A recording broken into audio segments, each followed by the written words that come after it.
అది అమరుల బంధుమిత్రుల సంఘం రాష్ట్ర ఉపాధ్యక్షురాలు. నా పేరు శాంత. మాది వరంగల్. మొన్న అమరుడైన రాకేష్ ఆయన నాకు కొడుకు. నేను అతనికి పెద్దమ్మను.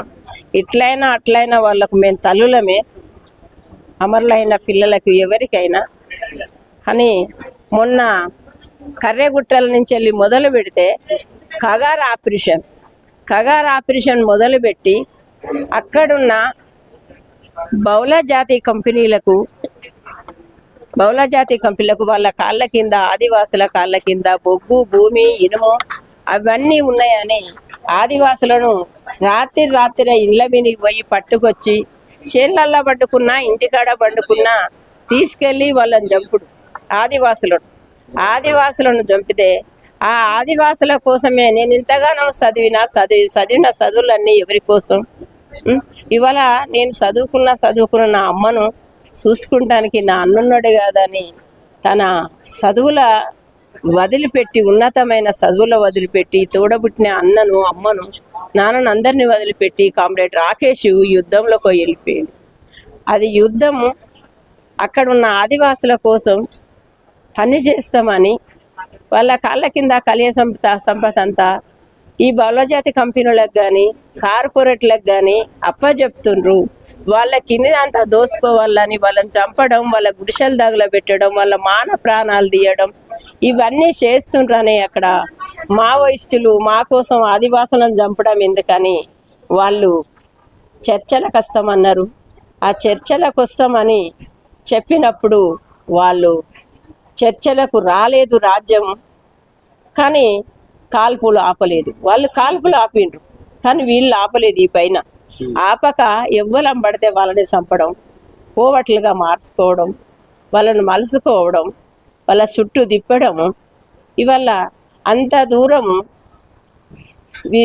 నంబర్ల కేశవరావును వాళ్ళ అతనితోనున్న 27 మందిని వాళ్ళను పట్టుకొని చంపిండ్రా. డ్రోన్ కెమెరాలో బట్టి వాళ్ళు ఎక్కడున్నారా అనేది చుట్టుముట్టి వాళ్ళను చంపగలిగింది.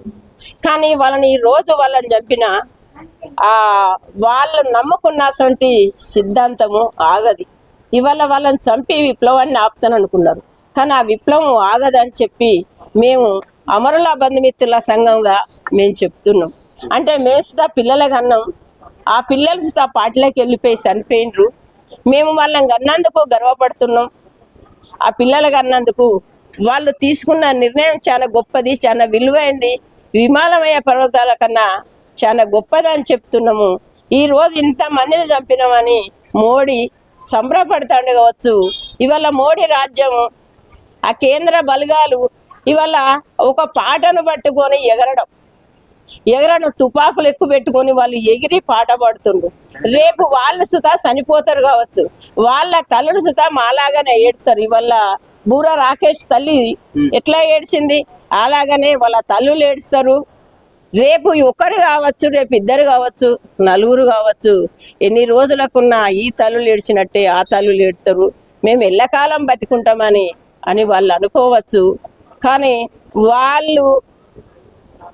వీళ్ళు కలలు కన్న రాజ్యం, అమరులు కలలు కన్న రాజ్యం ఎంతో చాలా గొప్పది. ఆ తల్లులు కన్నందుకు గర్వపడతారు, దాన్ని ఎత్తిపడతారు. శవాలని ఖననం చేసుకోవడానికి ఇవ్వకపోవడానికి శవాలను ఖననం చేసేదానికి ఇవ్వకపోతే ఆ తల్లులందరూ ఏడుస్తుండ్రు. ఇంత మునిపే మీకు చెప్పాను అందరికాక, ఏడుస్తుండ్రు, రోధిస్తాండ్రు.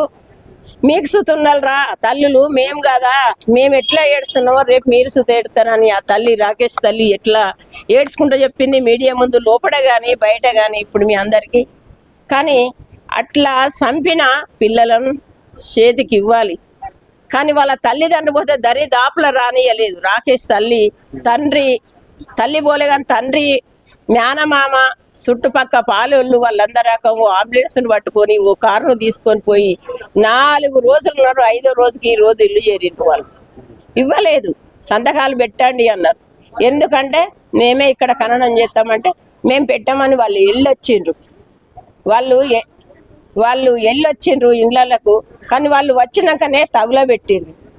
తగులబెడతా అంటే ఆ తల్లికి తెలియదు. ఈడికి వచ్చినాక తన కొడుకును తగులబెట్టిండని తెలిసినప్పుడు ఎంత ఏడ్చిందో ఎంత గావరైందో ఇవాళ మీకు ఇవాళ ఆమె మీడియా రకంగా లోపట అక్కడ మాట్లాడింది సభలో మాట్లాడినప్పుడు మీరు అందరూ విన్నారు.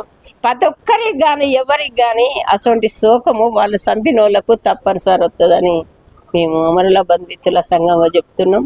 ఈరోజు ఆరిపోయిన గడ్డి సుధా రేపు మొలకెత్తుదని చెప్తున్నాం. అంటే నిజంగానే ఏదైతే మావోయిస్ట్ ఉన్నారో వాళ్ళు ఆది వయసులో చంపేస్తున్న ఇన్ఫార్మర్ల పేరుతో అందుకే వాళ్ళందరినీ మేము చంపే ప్రయత్నం చేస్తున్నాం బీజేపీ చెప్తా ఉంది. చెప్తుంది 2006 వచ్చే వరకు ఏం లేకుండా చేస్తామంటారు. సాధ్యమేనా? చేస్తే ఏమో మళ్ళీ వాళ్ళ రాజ్యాన్ని బట్టి చేస్తారు కావచ్చు. ఆ కాలం విచారిస్తుంది, ఆ కాలమే నడిపిస్తుంది. అది ప్రజలకు తెలుసు, వాళ్ళకు తెలుసు. ప్రజలను వాళ్ళు నమ్మిండ్రు, మేము ప్రజల కోసం పనిచేస్తానని. వాళ్ళ అమ్మను నాన్నను అన్నదమ్ములందరినీ వదిలిపెట్టి అడవిలోకి వెళ్ళిండ్రు. పట్టుకొని చుట్టుముట్టి డ్రోన్ కెమెరాలతో చంపేసారు. వాళ్ళని చంపేసేంత మాత్రంలే విప్లవం ఆగదు. వాళ్ళు నమ్ముకున్న సిద్ధాంతం ఆగిపోదు, చిరకాలం నడుస్తూనే ఉంటుందని అమరుల బంధుమిత్రుల సంఘంగా మీకు చెప్తున్నాను. విదేశాల్లో ఉన్నత విద్యను చదువుకోవాలని అనుకుంటున్నారా? అయితే వెంటనే ఫ్లైగ్రాడ్ ఓవర్సీస్ ఎడ్యుకేషన్ కన్సల్టెన్సీని సంప్రదించండి. మీ విదేశీ కలలను సాకారం చేసుకోండి. ఫ్లైగ్రాడ్